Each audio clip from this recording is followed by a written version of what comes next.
Welcome to Historical Drama with the Boston Sisters. I'm Michon Boston. And I'm Taquiena Boston. We're your hosts and real-life sisters who binge on historical drama. We'll talk about films, fictional adaptations, and dramatic series as windows to the past and mirrors of the present. So fill your teacup or mug with your favorite sip as we explore what's fact, what's fiction, and the so what on historical drama with the Boston Sisters.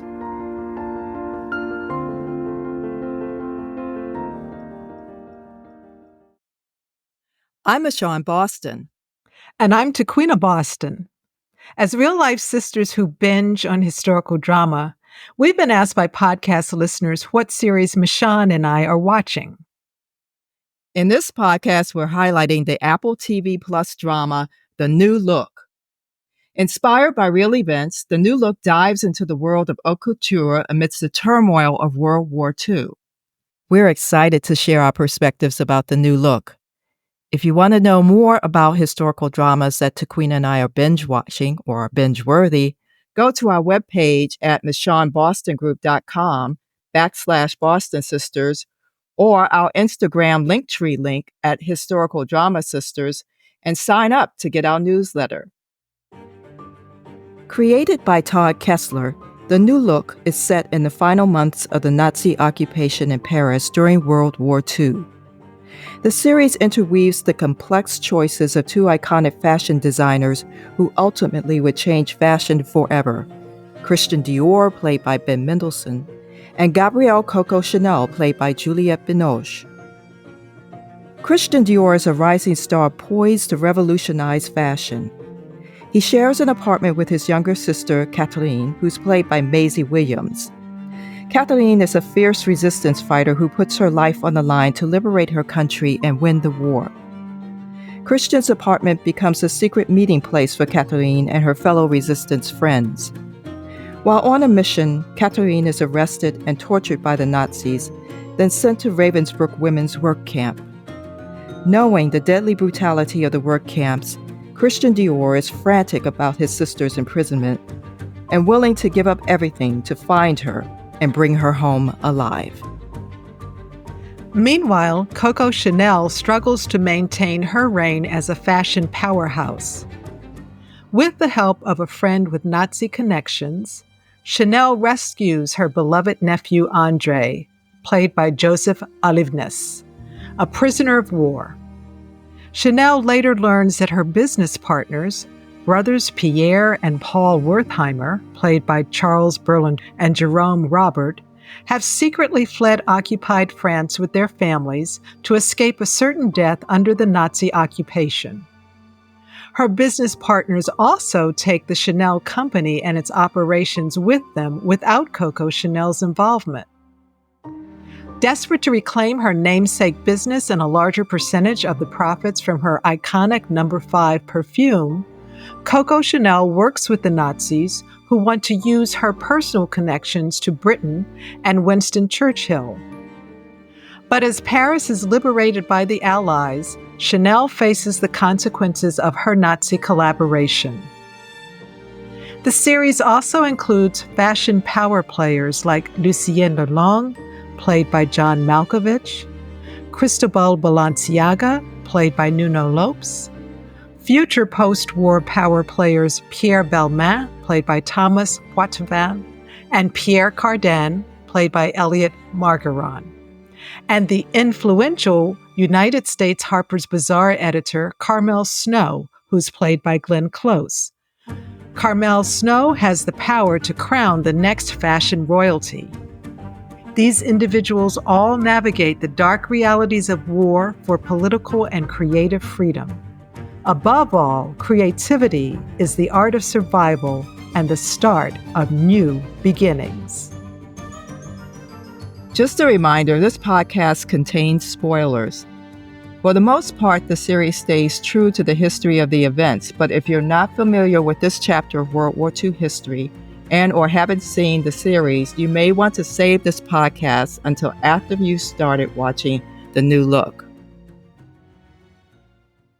So, Taquiena, when we saw the promotion for The New Look, we knew right away we were going to watch this series. We both enjoy fashion dramas, and like most people, we were very excited to see the clothes and the stories about these iconic fashion designers. But the new look is about more than French haute couture and great fashion houses. Yeah, and while some of the reviews we read expressed disappointment about the series not having more fashion, we were actually more intrigued by the impact of the Nazi occupation of France on haute couture and its emerging designers like Dior, Balmain, and Balenciaga, as well as established designers like Coco Chanel. So let's talk about what kept us watching. I know when I watched that first episode, the first thing that popped into my head was, oh my goodness, this is like the Sophie's choice of fashion. And I thought that because I remember that film, which starred Meryl Streep, and that scene where she has to make a decision to give up one of her children as people are being put onto the trains to go to the concentration camps. And in this series, all I see are choices that could ultimately lead to somebody's death. I mean, there were just no good choices people could make, or there were so many unknowns that it just reminded me of the film Sophie's Choice in terms of that theme, the theme of choice. Every choice is a bad choice. Every choice could lead to something awful in the end. And that's what I saw happening with the characters in this story, in the new look. Yeah, I think the series, even though we know the ultimate outcome of World War II, what really struck me was, and these are actually my favorite historical series are the ones about that take place within real history, but show the impact of history in the everyday lives of people, in what happens to families, what happens to communities, what happens to business people, what happens to creative people. And so that for me was what made watching the new look really compelling. Another thing that we talked about was, or noticed, was how the ways people were surviving in these times of oppressive violence, war, and enormous uncertainty. What choices, back to those choices, did you see being made, and what was motivating these people like Christian Dior, like Chanel? Okay, that's probably the most controversial one, and the choices they were making. Yeah. Well, and what's interesting too is it's almost it was set up that way because as the series opens, we actually see Dior more at the height of his popularity and career, being in a university setting that feels familiar, and young people posing that question about basically what were you doing, and also asking what Chanel was doing during the Nazi occupation of France and Paris in particular. And I think sometimes we're very judgmental because we have the privilege of looking from a distance. But I was looking at, let's say, Dior, the way he was surviving the uncertainty about what was going on with his sister. Were the Nazis going to be there a few months, or were they going to be there a few years, or were they going to be there forever? His way of surviving was to keep designing beautiful clothes and using his creativity. And for Chanel, it was okay. Um, I'm a woman. I'm in a world where I'm dependent on wealthy, powerful men. And so it's almost like you see her playing all sides, just trying to keep what family she had intact, which was her nephew and her nephew's child, and also trying to get back her business and to rightfully get control over her creative product and the money that she could earn from that. I mean, that was her livelihood. And Catherine and the French resistance, they were they were using their bodies and their wits and their intelligence to actively fight against the Nazi occupation. They were working together to try to liberate France and to keep each other safe. That was the other point that was made. And then you had a Lucien Lelong, who was, in a sense, like the institutionalist, and he was navigating relationships with the German occupiers, in that he was head of an organization of haute couture designers to maintain Paris as the continuing site of haute couture. And that's true history. The Nazis wanted to take the haute couture industry, as it was, to Berlin out of Paris. And I was like, you got to be kidding me. Yeah. And, Lucien Lelong, that's an interesting character because he really had to maneuver through an institution. Yes. And still maintain his respect among the French citizens. Right. And also, he did receive criticism because they were also making clothes for not only the Germans who were occupying France, but also those who were collaborating with the German occupation of France. So, and in a sense, it was another form of patriotism to one, keep the couture industry in Paris, in France, but also protecting those designers, those French designers. Yeah. And in the series, Coco Chanel, she too had something to say about taking the fashion industry out of Paris and taking it to Berlin. Yeah. She thought it was ridiculous. Yeah, she thought it was. And, but I think about her choice. That was a very interesting story they told, which still is debated, Coco Chanel and her collaboration. But what was interesting to me is to also recognize, and we might take this for granted if we don't know the history, when she started out, women couldn't even have bank accounts. And so by the time we're in the final days of the occupation, I mean, this woman was at the top of her game, so to speak. She was, like you said, the woman fashion designer, a business. But I think she may have been one of two. One of two. I mean, she was I think, only one who survived, so to speak, after the war. But her motivations, I mean, some people would call it opportunist. Some people would call it survival. I don't think, and being that she came from humble beginnings, let's say poor. Well, she was an orphan. She was an orphan. She grew up in a convent or an orphanage run by nuns after being abandoned by her father. Her and her siblings were abandoned. I mean, it's almost like this woman was saying, I don't want to go back to that again, and I'm going to do anything I have to do to survive. That's sort of the motivation I was getting from the series. Something more, how can I say, innate?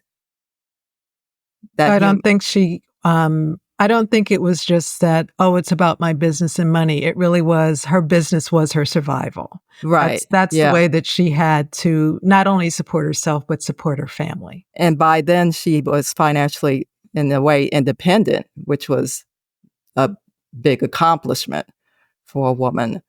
Well, partially independent because she was dependent on her investors. So yeah. And I do want to say that first episode begins at the Sorbonne, after all this has transpired. And it's, I think that's an important episode and scene. And we're going to talk about those. I want to know what your standout scenes were, but I thought the way it was set up, that we're going back in time, but when we start at that point where she's about to have, and she says, a comeback, And Christian Dior is at the top of, he is now the king of fashion, French haute couture. And you hear her talking smack about Christian Dior, and Christian Dior being a little gracious about the question regarding Coco Chanel. That whole scene and what happens backstage at the Sorbonne sort of tells you everything you need to know about these two people. But anyways, I would say that's one of the standout scenes for me. What are some of the standout scenes for you? Yeah, it was a great setup. You know, and I think this is also because I'm reading Justine Picardie's Miss Dior, which is actually a biography of Catherine Dior. Yeah, we split up her two books, and I am still reading Coco Chanel, The Legend and the Life, but go on. Yeah, and I'm still reading Miss Dior. But the scene where, of course, we talked about the fact that Catherine is she is imprisoned in a Nazi labor camp. It was one of the few. Ravensbrück was one of the few that was like women only. She was there. I learned from Picardie's book with British women who were members of the resistance were spies. Some of them had even like parachuted into France. I mean, these are pretty amazing women, as well as Jewish women who had been imprisoned, and these are women who existed under some of the most brutal and abusive conditions, starved, worked incredible hours, sleeping with vermin and insects, basically crawling over them at night, and sometimes transported from camp to camp and expected to help make munitions. And there are women who witnessed friends dying and people that they were imprisoned with, beaten, put in the gas chambers, etc. So they're coming. These are women returning who have been traumatized. I mean, there's no other word for it. And their families are waiting for them at the train station. I can't remember if it's specifically in Paris, but their families are waiting for them. You see this expectant look on their faces as they're hoping that their loved ones are going to come through that door. And they're holding flowers in their arms. And there's this moment of almost like time standing still as they're waiting for their loved ones. And then there's this moment where they're rushing the survivors of the concentration camps, and they're looking for their beloveds. They're asking, did you see, the names of their daughters and sisters and aunts and friends? Do you know what happened to them? And it's just all so overwhelming. And, as more background in Picardie's book, what you learn is that these women went through an experience that no one could really understand. Even when they told their stories, no one really could fathom what they had experienced. And they carried this trauma throughout their lives. Catherine Dior she hardly spoke of it. It's through research and friends that Picardie is able to put Catherine's story together. But one thing she did note was that Catherine had nothing to do with anything German after her experience. And I thought that the series just captured that sense of anticipation, but also, for those who were waiting for their loved ones, the disappointments that they carried, because even I don't think they were ready for what they saw. They were not ready to see people they loved who look literally like death. And of course, some of the people didn't even survive the journeys back from the camps to their homes. And so you see the bodies also being carried um, through the throngs of family members. So that scene, there's no way, that scene just lives in my mind. Um, and also the scene where, on a happier note, I actually like the scenes where you see Dior, Balmain, and Balenciaga hanging out in the cafes together. Yeah, yeah. It's like And everything isn't a drag. and just seeing that camaraderie Yeah. was it says that even in the worst of times, uh, people helping each other, being with each other, Dior's partner being encouraging to him, um, that we help each other get through these really horrible, oppressive times. And I think what it showed about the importance of community is something that stays with me as well. But what about you? I mean, I've kind of gone on about that one Well, scene in particular one about the thing train station. about the train station scene that I felt was, I'm sorry to put it in clinical terms, very effective, was the pacing of it. Because they also sang the French National anthem. national anthem La before, Marseillaise. Uh-huh. yes, and holding the what were they, white I think they were lilacs. lilacs. Yeah, Yeah. everyone Yeah. was asked to bring a lilac. And just you didn't get immediate response, like you hear them singing, and then you're still waiting, and you're looking at this door, and this door eventually opens. And now you expect, oh, here come the people off the train, as you would at a train station when you're waiting for someone to get off the train. No, we're still waiting. You just see the open door, and then little by little, you see these people, and they're still in their prison clothes, you know, Mm-hmm. Yeah. come out, these very frail people. So I just thought that was a very effective scene. I've never seen anything like that before. And I thought the new look Yeah. really captured that very well. It's very different from some of the post-war films from that time. No, not from that time. The post-war films, like more, let's say a decade or two after World War II, which are often much more celebratory, Yeah. victory, etc.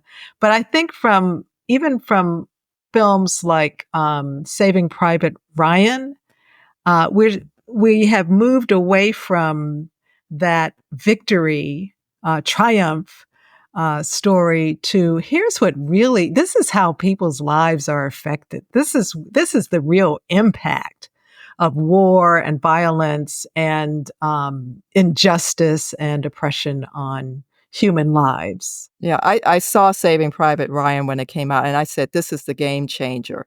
I mean, The Best Years of Our Lives, which was made just after World War II by Hmm. Wyler, William Wyler. William Wyler, kind of hinted at that. Yeah. And that was kind of a turn on what they wanted people to see as Yeah. well about the aftermath. But Yeah, that was more of a counter narrative to yeah, the yeah. the victory stories But that came Changing out. Private Ryan just opened the floodgates to more stories, tell Yeah. about what really happened. But I want to just, have my notes here. There's so many scenes, but let's start with like some of the horrors of war. It was a scene that really turned my stomach, and that was when Coco Chanel and her lover, the German spy, Spatz. Yeah. He invites her. He said, "Would you like to go shopping?" Oh, And I'm yeah. like, "What are they going to do? Go to the closed stores that they've closed, etc." No, he takes her to an apartment, a private residence. And it's the home of, let's say, I'm going to assume a wealthy Jewish family. Hopefully they managed to escape, but Paris, I doubt it. But nevertheless, he invites her to go shopping. And I'm going to put that in air quotes, to take anything she wants that's in this apartment. And, you can see in her face, Juliette Binoche is a wonderful actress, that this is really not good. But nevertheless, she sees a telephone, this very ornate telephone that she wants, and she takes it. Mm-hmm. And the thing is, you see that phone in multiple scenes throughout the series, because that's something she really wants. So it says something about her character again. If Chanel wants something, she's going to take it and she's going to get it. And that just really, when that scene was starting up, I was like, oh no, oh no.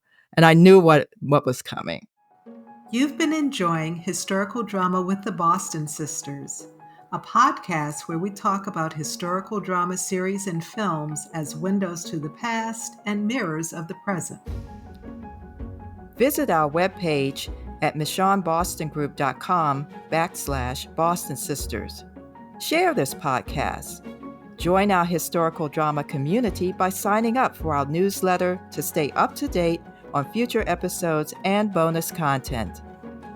Now, back to our podcast conversation. Well, I think it's interesting, those like small details of what happened, even with the absence of the family from that home and the fact that, quote unquote, they were shopping from the apartment. And that's something that also you get a very strong sense of in the film Zone of Interest. And so these kinds of depictions, which I think also are more recent, give us a sense of what was going on in the lives of people during what we call the Second World War. That maybe, certainly a lot of the other films that came out much earlier never showed. And so I'm curious to know what you think that you were learning about World War II and the German occupation of France and the resistance from watching the series, because we talk about these dramas as being a window into the past, and sometimes they're like a portal into wanting to know more about that past as well. But were there things that you saw that you didn't know before you watched the series, or learned more about by watching the series? Oh, lots of things. To be honest, let's go back to the topic of fashion. What we see are the outcomes. We didn't see the lives and the events that maybe inspired the fashion, because Christian Dior, in the scene, as he's contemplating his fashion house, he's got a vision of what do we need to survive all the brutality we've been through over the years. And we have to remember, they've been through this twice. It was World War I, and now we're World War II and the occupation. And also, some countries were also affected by the Depression. Yeah, and the Depression. And the fact that, it's made me really want to know more about what was going on. And we don't really talk a lot about commerce too much. We talk about factories that build things, but we don't talk about these people who create designs, create visions. And it was just more than just beautiful clothes. What inspired him to make those designs shaped, what made him want to do those shapes. Also, on the other side of that, the whole structure of the fashion industry, in France at that time. And, who was up and coming, and who was even in the back rooms, like Pierre Cardin popping up. But I think overall, in terms of a World War II story, I think this was a great framing to tell those stories that weren't told about people who would ultimately have as much influence on society as the people who were the generals, etc. Mm-hmm. They Yeah. kind of work together.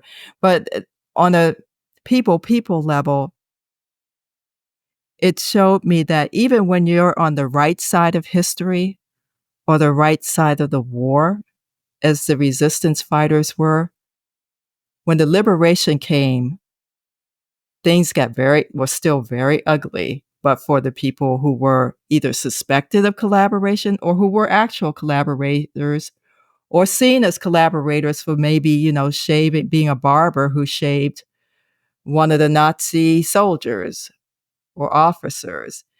And it really, in terms of when we talk about mirror of the present, looking at that capacity for anyone to be of inflicting human cruelty on others, and sort of how do we see that?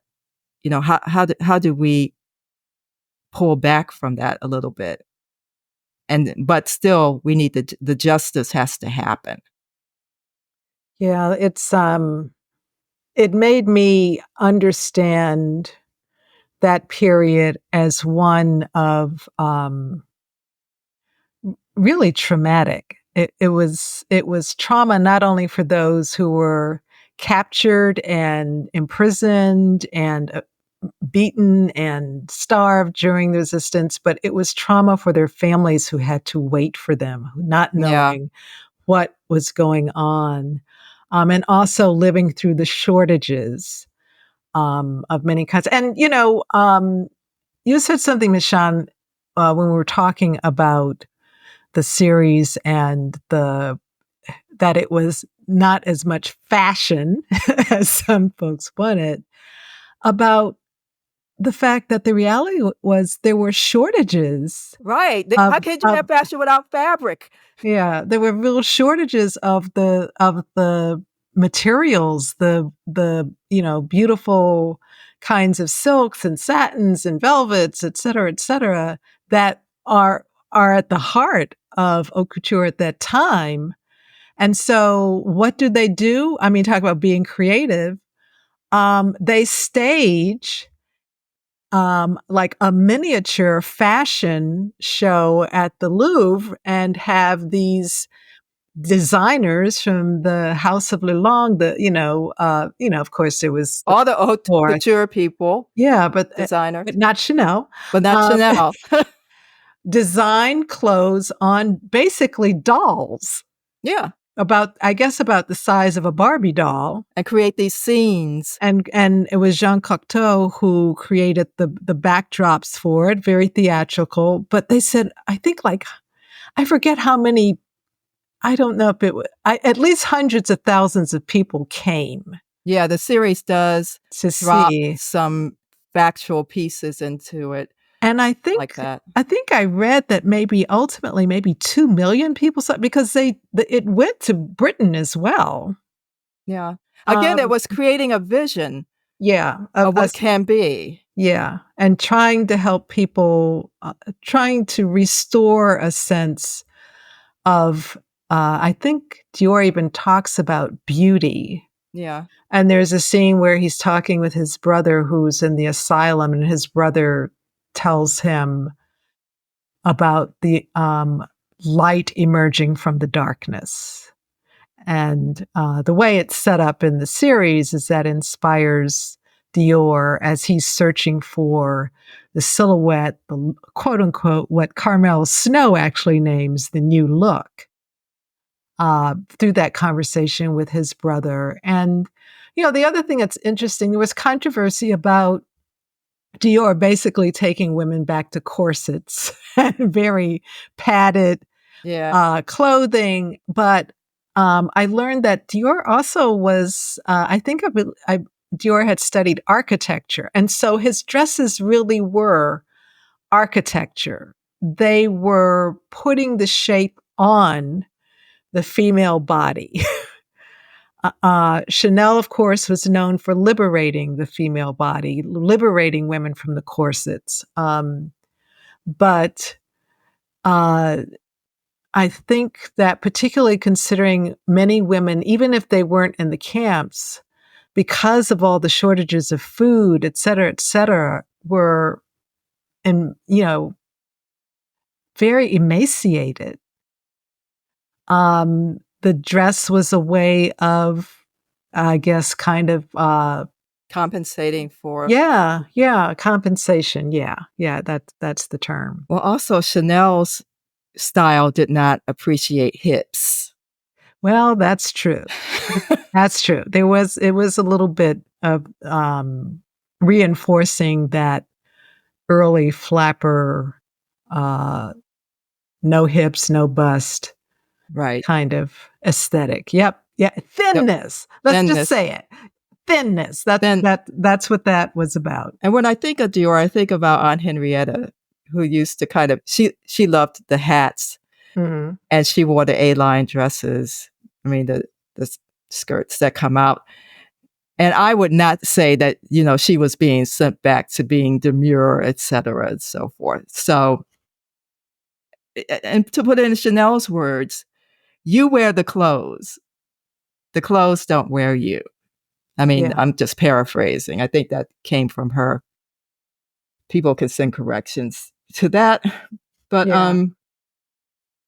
yeah, there were a lot of things I saw and learned about World War II and the aftermath, the liberation, the post-war era, because I always felt that was a very interesting time, going from the 40s to the 50s. And we see a lot of series that's exploring that right now. Yeah. And it was interesting. I didn't know about the way women who were seen as collaborators were punished, that they were humiliated going through the streets and their heads shaved. Yeah, looked like Game of Thrones. Interesting because, they shaved the heads of the women who went to the concentration camps too. Yeah. And then another piece around the resistance that I didn't know about, why it had to be underground in France, wasn't just because the Nazis were occupying France, but also because the government at Vichy was collaborating with the Nazi government. Yeah. And collaborating with the imprisonment and the Jewish internment in the concentration camps. So it was I had a sense of it being a dangerous time, but the series really shows how intensely dangerous it was, and particularly for anyone who was opposing the Nazis and the Vichy government. Yeah. I mean, for years, all I saw were those reels of French women kissing American GIs during the liberation, and champagne flowing and chocolates.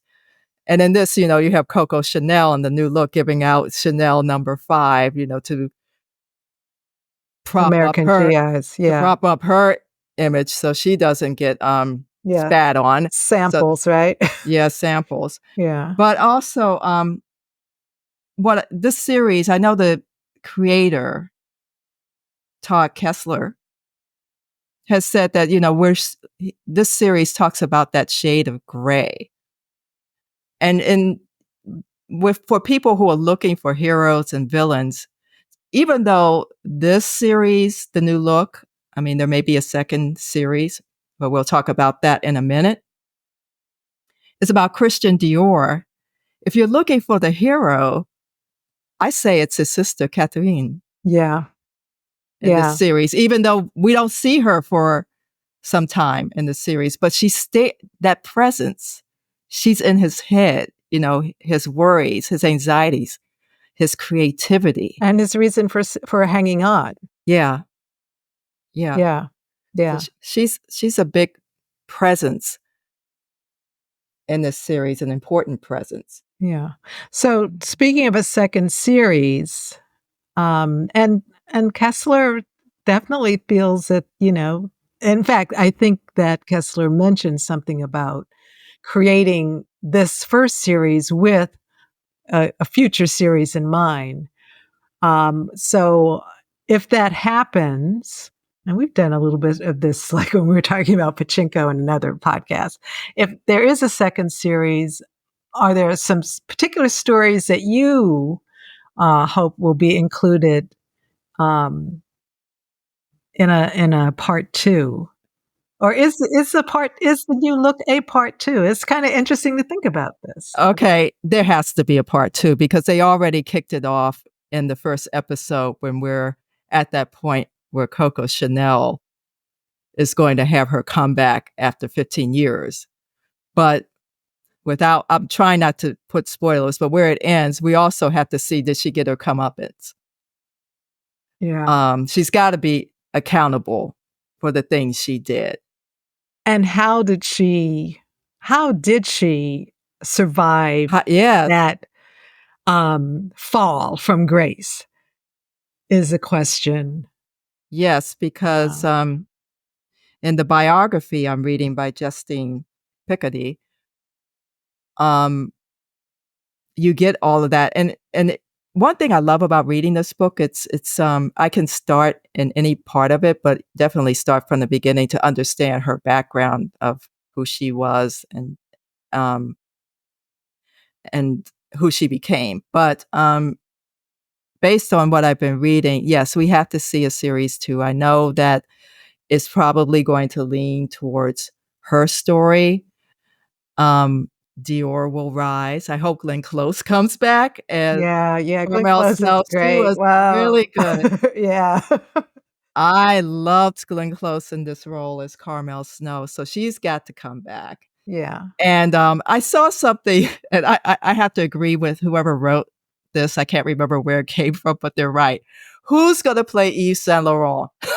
Yeah. Yeah, because he worked in Dior's house, just as Pierre Cardin was I think, a tailor in Dior's shop.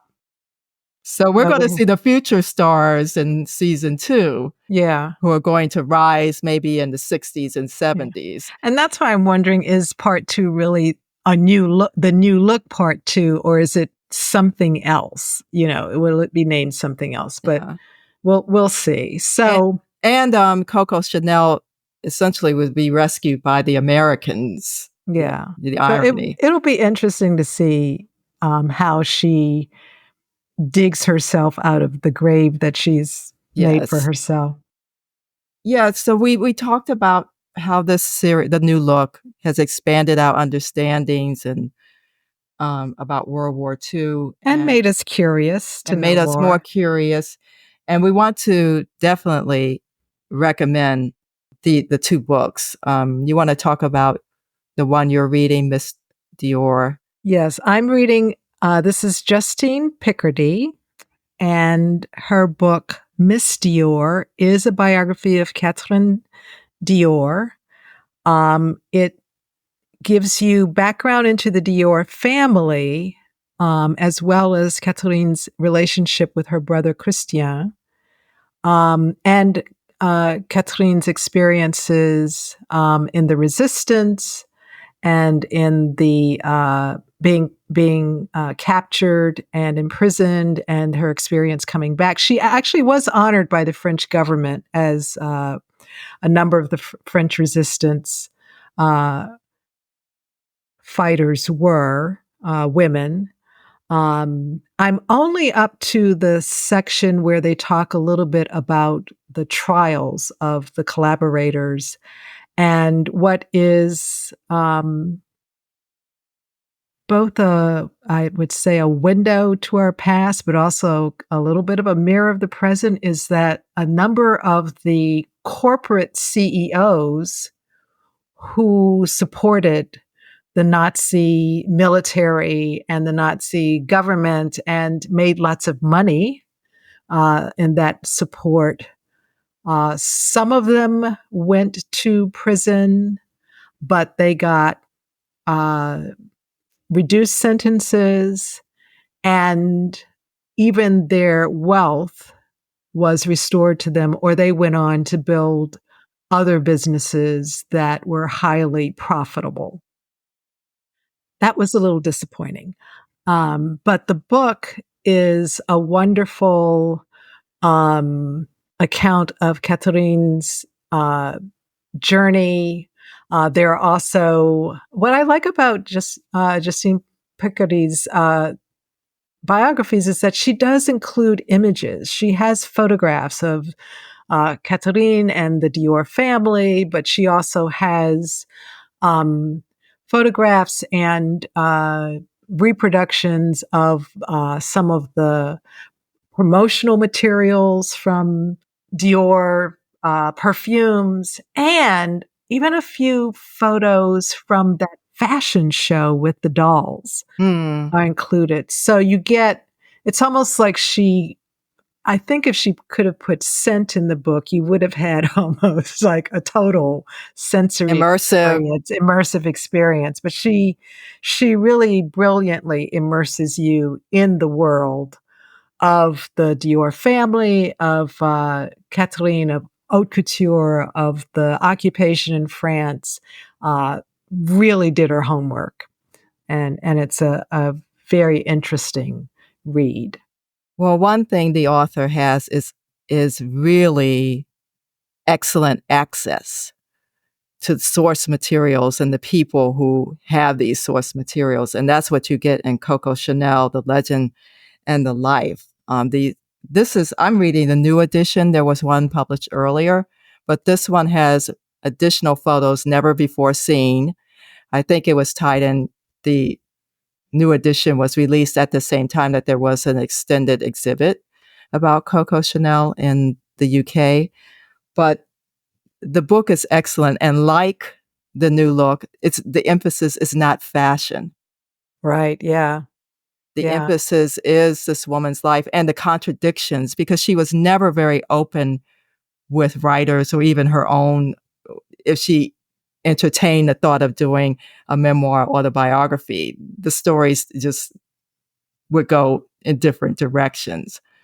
But this is if you want to read more about what you see in the new look, these two books are definitely, and I would even say that it looks as if the series did use these two books as resource documents. Yeah. Yeah. There's definitely what you saw in the series is definitely reflected in Justine Picardie's biographical research and her telling of these women's stories. We hope you enjoyed our deep dive into the new look. Listen to past podcasts about fashion and costume design as fashion, including episode 19, When Couture Goes Global, inspired by Mrs. Harris Goes to Paris, where we're in conversation with Shazia Salim, designer and co-founder of Pop London Boutique. And episode 46, Costumes That Bring History to Life, a conversation with costume maker Eric Winterling, where Eric and Michon describe the genius of the Chanel jacket. You can stream the 10-episode series, The New Look, created by Todd Kessler, on Apple TV+. Please note fees will apply.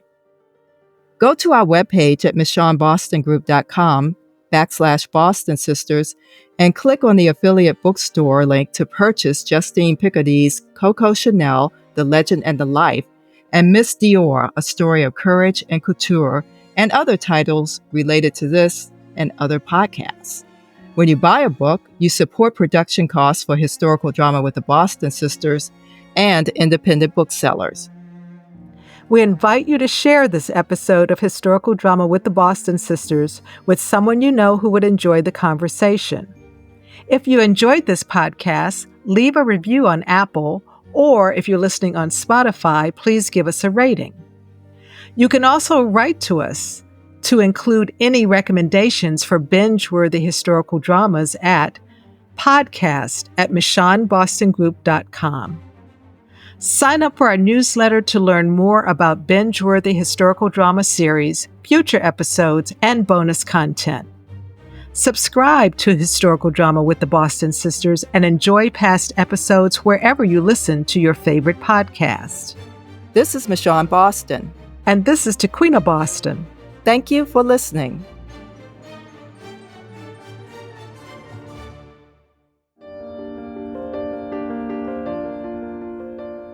We hope you enjoyed this episode of Historical Drama with the Boston Sisters, a podcast about historical films and series dramas.